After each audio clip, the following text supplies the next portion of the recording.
What do you get when you strip away the obnoxious excess of an S-Class, but not the poise and the presence of a Mercedes in general? You get an E-Class, and this one in particular. Let's try the 2014 revised E550 Cab and check the tech.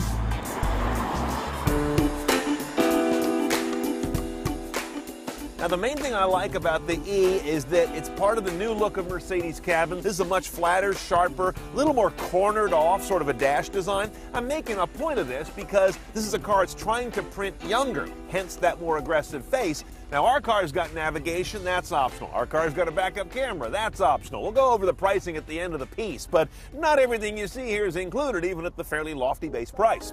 Nothing new on the nav rig, we've seen that before. It's a good system. It's not my favorite out there, but it's definitely got things going for it that make it in the top tier, if you will. Nothing surprising on the audio sources. In fact, there's actually more here than you want. You're never going to use the SD card or the 10 gigabytes of hard drive storage. Who are they kidding? But everything you need is in here, and not all of these are bass, by the way. I'm not a huge fan of the phone system for dialing. Simple things like going through the number and then going over to one end to pick up the call, the other end to hang up the call. It's a small thing, but you deal with it a lot. Now, under the little globe icon, you've got Mercedes-Benz apps, internet streaming radio, and your Sirius weather, as well as the ability down here in the corner to go to the web. All this is well and good, except it's dog slow. I actually don't have time to show you a web page on here because we don't have enough tape in our camera. Now, obviously, you're not going to browse the web while you're driving. It doesn't work when you're doing that anyway, but this is an example of how slow this car's connection and apparently processing are as well. The various apps, the last time we used them, were just as slow as they seem now. Mercedes has a bad habit of sending out press cards that don't have the apps authorized, so I can't actually show you those here. What does work well on this car is an amazing rear view camera. Look at that bird's eye view with trajectory not just for the rear haunches, but also for the outgoing front fender. And then over on the right-hand side, you've got an almost mind-boggling number of views, from low front to God's view front, to side going one way, side going the other way. Here's the overview of the rear, and here's rear looking out. This is the best entertainment on TV. Now, the comfort controls in this car are manifold. You've got your 3-level seat heater, 3-level seat ventilation and cooling, 3-level air scarf. That's this nice little heater vent right here below the headrest. Very nice. And, of course, you got a button here that will summon the seat belt to you because it has these power retractors. There's a lot going on. Now, the drive controls in this vehicle, you got this old manish column shifter. This tells you right here this car does not have real sporting pretensions. You do have a sport, efficiency, and manual toggle switch here to change into your 3 drivetrain modes. And over here is your adaptive suspension, sport, and comfort toggle. Those comprise the bulk of the drive controls, with the exception of the Eco button here, which isn't really a drive control, but that's where you defeat the auto start stop. We'll see if that's needed when we get on the road momentarily. Here's the problem with an E-Class, at least this convertible, is once I get the seat back in the position where I would sit, I sure can't sit behind me. In fact, no human could sit behind me. That's a very tight gap. This is definitely a larger car than a C-Class, but it's not a large car, at least not back here. Now, the convertible top on this E550 ragtop is quite a thing of beauty. First of all, there's a lot to it. You've got all these layers of canvas and sound deadening, other kinds of padding and structure that make it like an inch thick. The whole thing stows from one direction to the other in about 20 seconds, kind of industry norm. And notice it doesn't necessarily go into the trunk, but into a well between the second row and the trunk. But that doesn't mean it doesn't impinge on the trunk. Now, underneath this lovely clamshell opening hood, love that about a Benz, we've got a 4.6-liter bi-turbo V8. That means 2 turbos, one on each bank of 4 cylinders. The result is 402 horsepower, 443 foot-pounds of torque. Real torquey because it's a turbo. 0 to 60 is 5 seconds, which you might say, it's okay, that's pretty good. Pretty good indeed, because this guy weighs nearly 4,400 pounds. See my earlier comment about real Mercedes.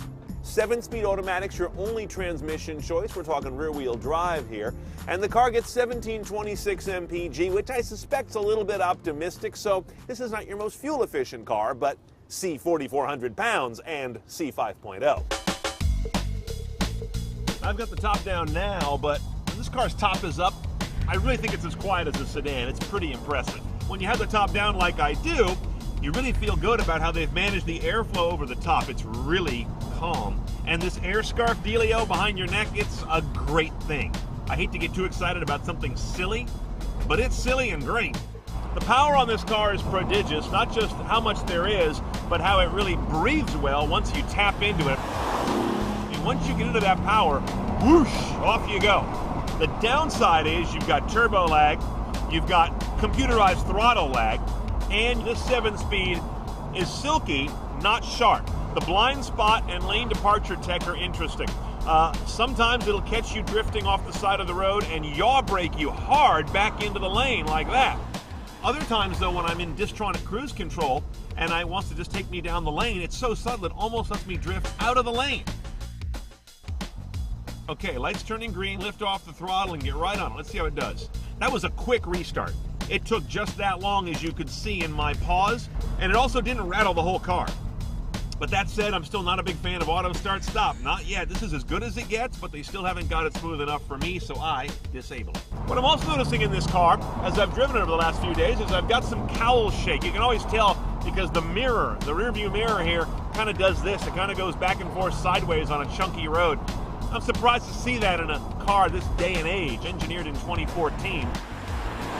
Oh, by the way, when you come to a stop in this car, you've got the option to use the automatic parking where you have to use the brake and pedals, but it steers. That's nothing new. But they also have automatic parking spot exit technology where the car will get out of the space. I didn't know that was hard. I'm not sure it is, but I think Mercedes looked at it and said, hey, all we got to do is reverse the software and call it a feature. So it's in there. All right, let's price this guy. Sit down. A 2014 E550 Cab's a little over 68 base. Then we start dolling it up CNET style. Premium package is almost $3,300. That's how you get a hard drive, that fantastic rear camera, and the air scarf behind your neck. $2,800 gets you driver assistance, which is adaptive cruise, cross traffic, and that active blind spot and lane keeping tech.